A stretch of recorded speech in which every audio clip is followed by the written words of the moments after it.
Ya, pemirsa Bambang Susantono dan juga Pak Doni ini sudah resmi dilantik kemarin sebagai Kepala Otorita dan juga Wakil Kepala Otorita Bapak Presiden Republik Indonesia, Bapak Joko Widodo. Dan nama ini menjadi nama yang dinilai tepat begitu dari masukan publik dan juga masukan dari seluruh pihak terkait dengan tidak berafiliasinya pada partai politik. Saya masih ditemani Mas Karyono. Mas Karyono, ini sudah ada banyak sekali nih yang bertanya di kanal YouTube Sultan TV. Yang pertama ini saya akan bacakan. Ternyata pemirsa juga ini memperhatikan dan juga langsung mencari barangkali ya, Mas Karyono. Iya, Jadi resmi dilantik nih katanya Wakil Kepala Otorita. Nah, Pak Doni mundur tidak dari Sinar Maslen. Wah, ini langsung mencari sosok Doni nih ya Pak, ya Mas Karyono ya. langsung profiling itu. Ya, Siapa profiling. mereka? Ya. Ya, yang saya baca tadi pagi ya, itu Pak Doni itu sudah mengundurkan diri dari Sinarland ya. Saya kira memang harus mundur ya, supaya apa? Ini tidak terjadi konflik of interest gitu ya.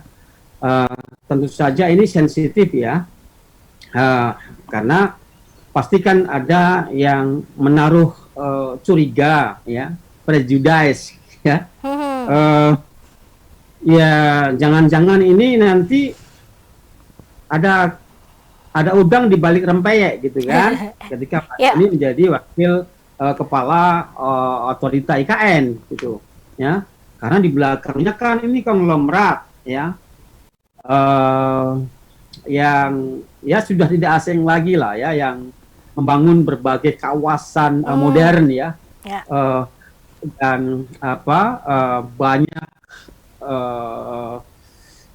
apa namanya, tentu saja ini dicurigai ya, ada kepentingan terselubung di balik itu. Nah, oleh karena itu memang harus segera mengundurkan diri. Dan tadi saya baca Pak Doni sudah mengundurkan diri. Nah, apa supaya tidak menimbulkan kecurigaan, tidak menimbulkan kontroversi di tengah publik ya. Dan apa Pak Doni memang harus menjaga kepercayaan yang diberikan oleh Presiden ya, diberikan oleh masyarakat gitu ya. Nah, jadi memang harus segera mundur. Dan tadi saya baca memang Mbak Dia itu sudah mengundurkan diri gitu. Tapi tentu saja meskipun mengundurkan diri, sudah mengundurkan diri ya, apa publik punya hak juga untuk mengawasi ya, apa namanya, kontrol publik kan juga dibutuhkan ya, agar tidak terjadi konflik of interest ya, konflik kepentingan, agar tidak terjadi penyimpangan, agar tidak terjadi korupsi ya. Itu saya kira kita pemerintah butuh juga kontrol dari publik gitu. Ya. Termasuk peran aktif masyarakat ya untuk mengawal pembangunan IKN yang luar biasa ini. Mas Karyono, kita ke pertanyaan selanjutnya. Karena Kepala Otorita IKN ini jabatan yang sangat strategis, perlukah adanya perpres untuk mengawasi jalannya pemerintahan? Karena kami khawatir saat pembangunan berlangsung ada tindakan korupsi dan lain sebagainya, akhirnya pembangunan proyek IKN ini mangkrak. Oh pasti dibutuhkan perpres ya. Apa namanya, kan sudah ada undang-undang ya, undang-undang, tentu ada peraturan turunannya gitu ya. Perpres pasti harus dibuat, harus ada ya. Nah, untuk mengatur secara teknis lebih detail ya dalam pelaksanaan pembangunan dan pemerintahan ibu kota Nusantara ini gitu ya. Nah, tentu harus ada peraturan turunannya dan disampaikan oleh Presiden dalam sambutannya, dalam pidatonya pada saat lantik ya. Bahkan Presiden menargetkan, Pak Presiden Jokowi menargetkan agar aturan turunan ya itu sesegera mungkin diselesaikan dalam waktu dekat, dalam tempo yang sesingkat-singkatnya. Siap. Nah, akhirnya saya melihat memang ini apa namanya, Presiden ini menunjukkan bahwa pembangunan ibu kota Nusantara ini adalah sebuah proyek yang serius, gitu ya, bukan sekedar business of usual, gitu ya, bukan sekedar pembangunan fisik semata, tetapi ini punya visi yang sangat luas, ya. Selain memang ingin mewujudkan cita-cita tujuan pembangunan sebagaimana yang tertuang di dalam pembukaan Undang-Undang Dasar Negara Republik Indonesia tahun 1945, ya. Dan juga ini mencapai Indonesia Emas, ya, tahun 2045, karena pada kenyataannya sebelumnya kan pembangunan di Indonesia ini masih terjadi disparitas, ya, kesenjangan antar wilayah, gitu, antar wilayah Indonesia Timur dengan wilayah Indonesia bagian barat, antara Jawa dengan luar Jawa, gitu. Sehingga salah satu tujuan pembangunan IKN ini adalah untuk menuju pembangunan yang Indonesia sentris, gitu, ya, pemerataan pembangunan, gitu. Nah, saya kira Jakarta tidak akan runtuh, ya, tidak akan menjadi daerah yang kemudian ketika ibu kota dipindahkan, gitu. Pengalaman di beberapa negara, ya, bekas ibu kota negara, ya, itu justru tumbuh pesat, gitu. Justru terjadi sementara di ibu kota negara yang baru juga tumbuh, ya, perekonomian masyarakat sehingga bisa meningkatkan kesejahteraan masyarakat. Kemudian bisa memperpendek, ya, jurang kesenjangan pembangunan, ya, sehingga cita-cita pemerataan pembangunan itu bisa secara gradual, secara perlahan bisa terrealisasi, gitu. Jadi saya Presiden ingin menunjukkan, ya, bahwa ini serius, gitu, ya, bukan sekedar wacana. Ini serius, ya. Undang-undangnya juga bisa diselesaikan dengan cepat, ya. Kemudian presiden melantik kepala dan wakil kepala otorita IKN, ya. Kemudian presiden memerintahkan segera agar peraturan turunannya harus dibuat, gitu, dan ada target sesegera mungkin, gitu. Nah, artinya ini menunjukkan bahwa program ibu kota negara yang baru ini serius. Oke. Nah, tapi ini soal mangkrak tadi, ya, ada yang mangkrak tadi apa? Tadi turunan sudah dijawab oleh Mas Karyono terkait dengan untuk mengawasi pembangunan proyek IKN ini setelah ada undang-undang, kemudian diminta tadi membuat turunannya. Oke. Iya. Kita ke pertanyaan terakhir, Mas Karyono. Ini ada pertanyaan yang menarik. Sistem apa sebetulnya yang diadopsi pada pemilihan kepala otorita IKN? Mengapa ini tidak dilakukan secara demokrasi seperti yang sudah pada saat Jakarta? Ya, ini kan daerah khusus, ya, dan undang-undangnya memang mengatur demikian, memberikan kewenangan kepada presiden. Nah, presiden itu kan di dalam Undang-Undang Dasar 45, ya, itu sebagai pemegang kekuasaan pemerintahan, gitu. Pemegang kekuasaan tertinggi di pemerintahan itu. Nah, sehingga dia memiliki kewenangan untuk mengatur pemerintahan, termasuk membentuk daerah-daerah khusus, gitu, yang khusus. Nah, itu tadi seperti yang saya ungkapkan tadi. Kenapa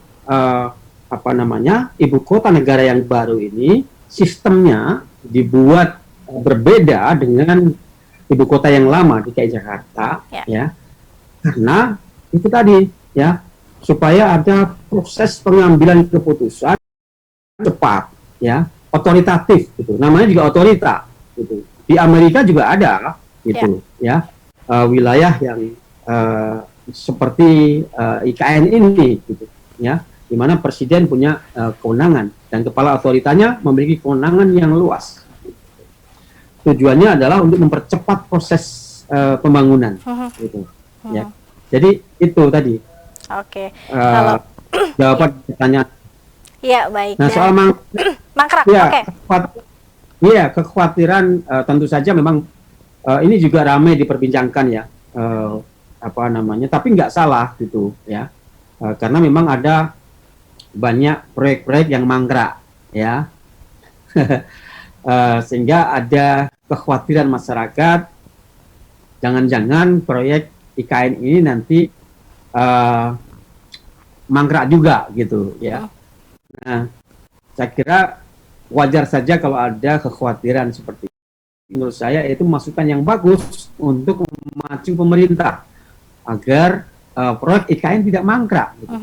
Nah, proyek IKN ini kan sudah ada payung hukumnya, yaitu Undang-Undang Nomor 3, ya, Undang-Undang Nomor 3 tahun 2022. Gitu. Nah,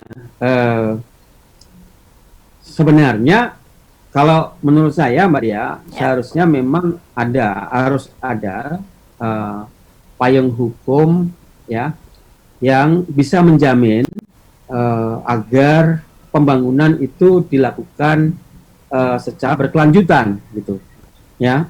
Nah, tidak tergantung pada penguasa yang sedang memerintah, gitu. Nah, maka dari itu diperlukan PPHN, gitu. Kalau zaman di era sebelumnya ada GBHN ya, garis-garis besar haluan negara. Ya. Nah, kemudian kemarin sempat muncul wacana perlu ada PPHN ya, yang dimasukkan di dalam Undang-Undang Dasar. Perlu dilakukan amandemen terbatas ya, untuk masukkan pasal terkait dengan PPHN. PPHN itu sebut saja GBHN model baru lah ya, yang diperbaharui, yang disesuaikan gitu. Nah, menurut saya ini penting gitu. Ya, perlunya PPHN sehingga ketika Presiden Jokowi misalnya, ini kan yang merintis, yang memulai kan Pak Jokowi, ya, Presiden Jokowi. Ya. Nah, pertanyaan masyarakat tadi itu logis gitu. Loh, bagaimana nih kalau bukan Pak Jokowi lagi nanti ini? Kalau presiden berikutnya nanti misalnya tidak melanjutkan, bagaimana gitu? Bisa mangkrak dong nanti proyek IKN gitu, ya kan? Nah, sehingga kehadiran PPHN atau pokok-pokok haluan negara, PPHN model baru, ya, itu menjadi penting gitu, ya, agar ada kepastian pembangunan berkelanjutan. Jadi siapapun presidennya, ya, pembangunan nasional, ya, proyek-proyek strategis pembangunan nasional itu tetap berjalan. Nah, saya kira itu menjadi PR kita bersama. Ya. Oke. Ada estafet pembangunan, estafet kepemimpinan juga begitu ya, Mas Karyono ya. Oke. Ya, gitu. Mas Karyono, terima kasih banyak. Sebetulnya masih seru ya pembahasan kita terkait dengan kepala otorita dan juga wakil kepala otorita.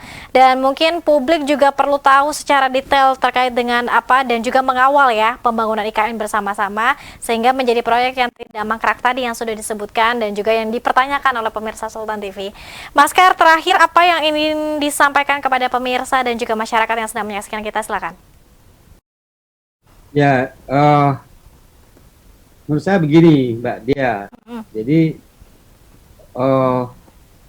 program pembangunan IKN ini, ya, tentu saja yang namanya sebuah usaha itu ada yang berhasil, ada yang tidak, gitu ya.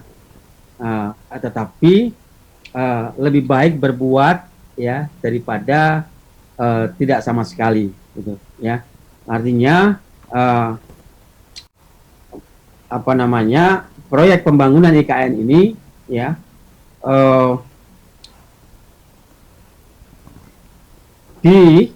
diharapkan ya bisa